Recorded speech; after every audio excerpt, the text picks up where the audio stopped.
Wind had died down after sundown, but the storm had left the land in ruins. Mud clung to every hoofprint, and broken branches littered the trail that led to the Carver ranch. When the last horse had been brought in, John Carver thought he'd finally get a moment of rest.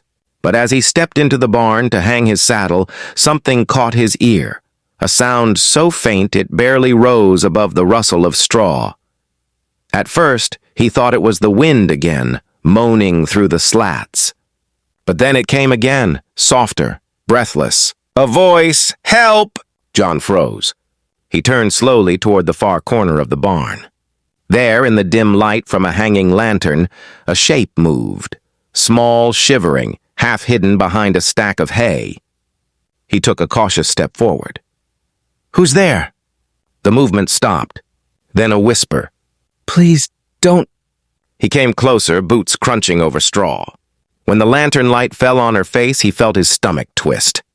It was a woman, young, maybe 20 at most. Her dress was torn at the shoulder, one sleeve soaked dark with blood. Mud streaked her arms and face. She was trembling so hard her teeth chattered. "Lord Almighty," John muttered, dropping to one knee beside her. "You're hurt bad." She tried to push herself up, but her body gave out, and she let out a small cry, sharp, helpless.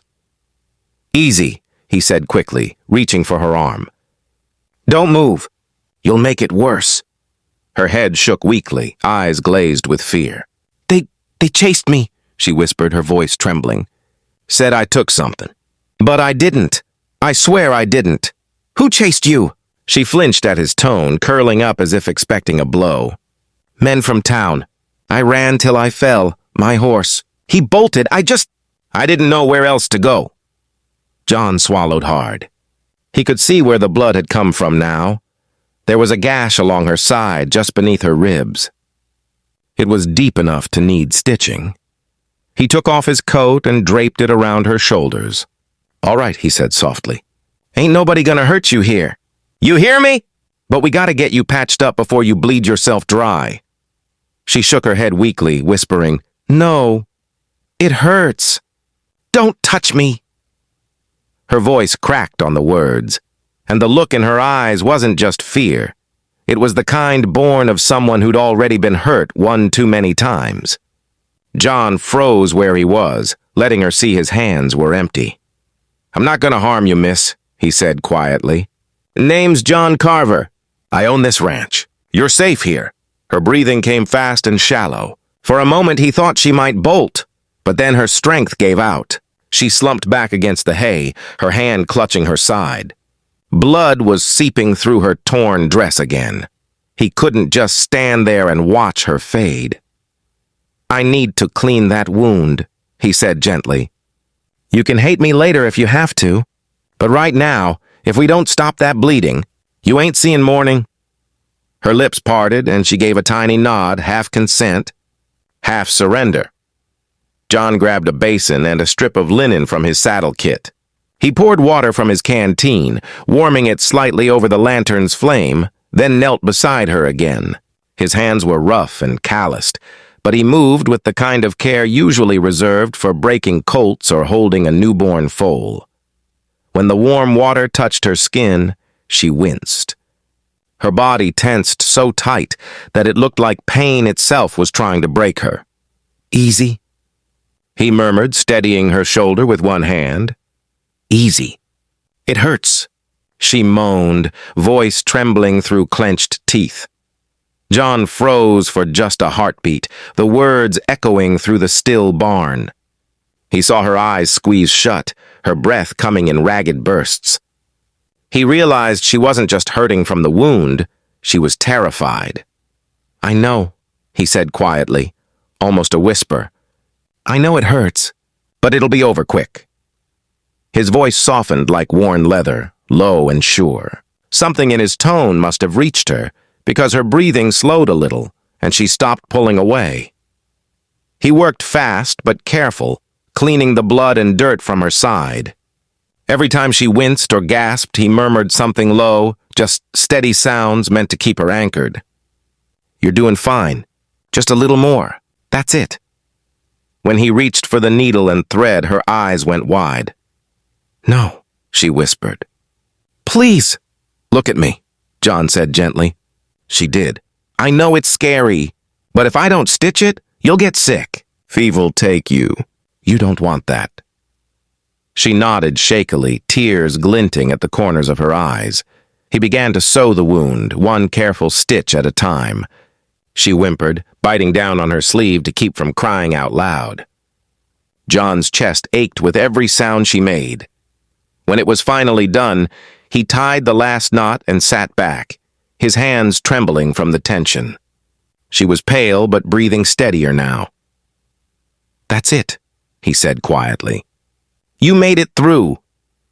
Her lips quivered as she tried to smile, exhaustion tugging at her eyelids. You didn't leave me, she murmured. He shook his head. Wasn't planning on it. For a while they just sat there. The only sounds, the low snort of horses and the crackle of the lantern flame. John could see how thin she was, how the bones of her wrists stood out under the dirt. Whoever she was, life hadn't given her much kindness. Finally, he spoke again, softer now. You got a name, miss? She hesitated, eyes fluttering half-closed. Clara, she whispered. Well, Clara, he said, tucking the blanket tighter around her. You're safe here tonight. You rest now. We'll sort everything else come morning. Her eyes met his one last time, cautious, searching, like she was trying to decide if she could believe him. Then, slowly, she let go of the fear for just a moment and drifted into sleep. John sat there long after she'd gone still, watching the rise and fall of her breath. He didn't know who'd hurt her or why she'd run this far, but he did know one thing. No one deserved to be hunted down and left to die. Outside, the moon rose over the barn, silver light slipping through the gaps in the wood. John leaned back against the post, rubbing his tired eyes. He'd meant to spend the night fixing fences, not saving strangers.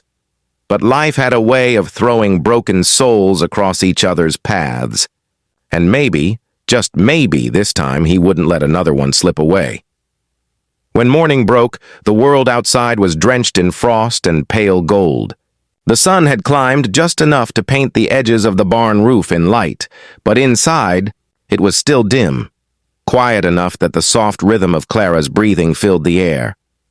John Carver stood near the door, his hat in his hands. He'd been up since before dawn, feeding the horses, boiling water for coffee, trying not to think too hard about the stranger lying on the cot in his barn.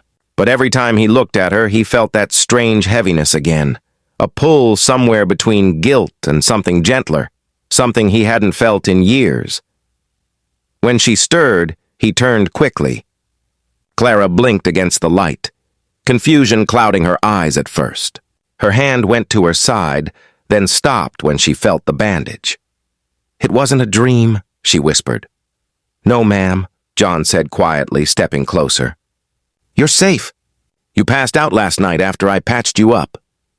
She tried to sit, but pain rippled through her, and she bit back a small cry. John was beside her in an instant, steadying her shoulder. Easy there, he said softly. You'll tear the stitches if you move too quick. Her eyes met his, still wary but softer than before. You stayed? He nodded. Didn't reckon I could just leave you. You were bleeding something fierce? Clara looked down at the clean linen wrapped around her side, then back at him. Her voice trembled. Why? The question hit him harder than it should have. He looked away, rubbing a hand over his jaw. Because somebody had to. She studied him for a long moment. His weathered face, the roughness of his hands, the quiet steadiness in his voice. He wasn't the kind of man she was used to. There was no harshness in his tone, no threat hidden behind his words. Outside, a rooster crowed, and the light grew stronger. John poured her a cup of warm broth he'd made from leftover stew and held it out. Ain't much, but it'll help get your strength back. Her hands trembled as she took it. When she sipped, she flinched at the heat but didn't let go. After a few gulps, she set it down on her lap. I owe you, she murmured. No, you don't. She frowned. You saved my life. John shrugged lightly. Maybe, But I just did what any decent man would do." "Not every man would have," she said under her breath, eyes dropping. He didn't ask what she meant. The way her voice broke told him more than words ever could. For a while, silence settled again between them, filled only by the distant sound of horses nickering and wind brushing against the walls. Then John spoke, his tone gentle. "You said some men were after you?" "From town?" She nodded slowly, her fingers twisting in the blanket. "They said I stole from them, but it wasn't true. I was working at the saloon in Dry Creek, just cleaning, serving drinks, keeping my head down. One night, the owner's lockbox went missing. They blamed me because I was the only one who didn't fight back. I ran, I didn't know where else to go.